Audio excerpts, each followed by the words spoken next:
Welcome back advance gaming. তো কেমন আছো তোমরা? তো বরাবর নতুন আরেকটা ইন্টারেস্টিং ভিডিও নিয়ে চলে আসলাম আমরা। তোমরা যদি বর্তমান খেয়াল করো টিকটক কিংবা ফেসবুক যেখানে যাও না কেন, আলিফ গেমিং ভার্সেস আরএসকে কুট্টুসের যে কন্ট্রোভার্সিটা চলতেছে মূলত ফ্লিকারকে নিয়ে। ফ্লিকার কি কারণে আরএসকে টিম থেকে বের হয়ে গেল এই নিয়ে আলিফ গেমিং কিছু কথা বলেছে তার লাইভে। তো আমরা প্রথমে শুনে আসি কি কথা বলেছিল এবং কি নিয়ে কন্ট্রোভার্সিটা তৈরি হয়। একটা জিনিস দেখো, ফ্লিকার এত ভালো প্লেয়ার, সে অফিসে সে হচ্ছে যে কি বল তোমার ইডাব্লিউসি ওয়ার্ল্ড সিরিজে গিয়া ফার্স্ট ডাউন খাইছে দেখা তারে সরাইয়া ধরো টিমে ইয়ার নিয়ে নিছে, রাহাত রে নিয়ে নিছে। বা ফ্লিকারও মন চাইছে দেখা, মানে ফ্লিকারও নিজে গিল্টি আর কি, যে আমি ওইখানে গিয়ে ফার্স্ট ডাউন খাইতেছি, আমার জন্য টিমে খারাপ খেলতেছে, এতটুকু গিল্টির জন্য বা টিম দিয়ে বেরিয়ে গেছে। তাইলে এখানে কত বড় ফল্ট ইয়া চলতেছে, কত বড় ফায়ার পাওয়ার লস চলতেছে। আমরা কিন্তু এখানে দেখতে পেলাম আলিফ গেমিং মূলত হচ্ছে তার লাইভে বলতেছিল যে ফ্লিকারকে ইডাব্লিউসি তে খারাপ খেলার জন্য বা এফডব্লিউসি খারাপ খেলার জন্য তাকে হচ্ছে মূলত বাদ দিয়ে আরএসকে রাহাতকে নেওয়া হয়েছে, যে কিনা আগে এক্সট্রিমে খেলতো।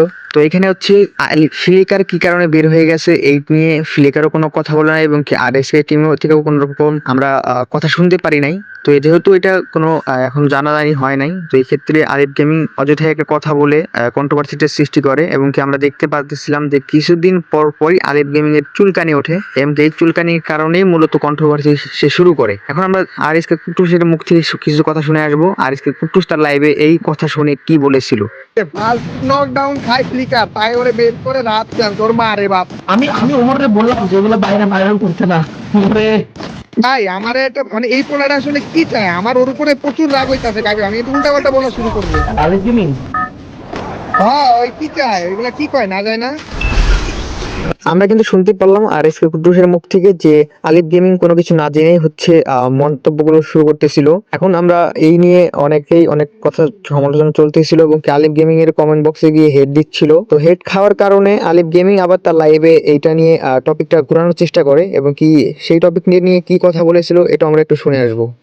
গালি দেন, আমি কুটুর সাথে কথা বলছি, ওটা হয়তো বা পোলা পাইন উল্টা পাল্টা হচ্ছে ক্লিপ কাটছে, আমি দেখছি। মানে আমি ওইখানে বলতে চাইছিলাম এরকম যে মানে হচ্ছে তোমার ওই বড় স্টেজে গিয়ে, মানে যখন তোমার ইডাব্লিউসি হইলো, মানে রিয়াদে খেলা হইলো, দেন তোমার এফএফডব্লিউএস হইলো, তোমার হচ্ছে ইয়াতে কি বলে তোমার হচ্ছে ইন্দোনেশিয়া হইলো। তো এখানে আমি এটা বলতে চাইছিলাম যে ফ্লিকার ধরো বারবার ডাউন খাওয়াতে স্পটের উপর প্রেশার পড়তেছিল। মানে কুটুস আমাকে যেটা কলের মধ্যে বলছিল যে তোমার হচ্ছে ভাই আর যেটা বলতেছিলাম, ধরো কুটুর সাথে কলে আমি যতটুকু কথা বলছিলাম যে ধরো এখানে বারবার মানে বড় স্টেজে গিয়ে ফ্লিকার বারবার ডাউন খাওয়ার কারণে ধরো স্কোয়াডের উপর প্রেশার আসতেছিল। তো এটার জন্য ধরো ফ্লিকার নিজেও ধরো গিল্টি ফিল করতেছিল বা রিগ্রেট ফিল করতেছিল যে ওর জন্য ধরো স্কোয়াডটা এরকম মানে মাইর খাইতেছে, স্কোয়াডের উপর প্রেশার আসতেছে। সো সে ধরো স্কোয়াড থেকে বের হয়ে গেছে। আমি এই টাইপের মেবি বুঝেছিলাম আমি লাইভের মধ্যে। আমি এটা নিয়ে ধরো না হলো 20-30 সেকেন্ড প্লাস কথা বলছিলাম। এখন পোলা পাইন ধরো এটা কেমনে কাটছে আমি জানি না, মনে হয় কাটছে এরকম 10-5 সেকেন্ডের কাটছে। কাইটা মানে এটাই বুঝাইছে যে আমি এটা বলতে চাইছি আরএচকে ধরো ফ্লিকারের মানে আরএচকে টিম হচ্ছে ফ্লিকারে ধরো বের করে দিছে, এমন কিছু একটা তারা সাজায় মানে বানায় দিছে। কিন্তু আমি ধরো এখানে এমনভাবে বলছিলাম যে ফ্লিকার বারবার ডাউন খাওয়াতে ধরো স্কোয়াডের উপর প্রেশার আসতেছিল।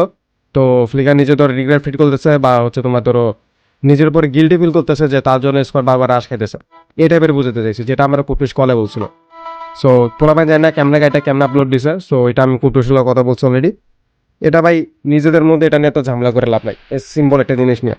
তো কুটুর আমি ওরা বলছিলাম যে তুমি গালিটা বের দিতে চাইছিলে কেন, বলছে না ওটা আয়রনি করে বলছে, আর কিছু না। সো ওই টপিকটা এখানে ক্লোজ।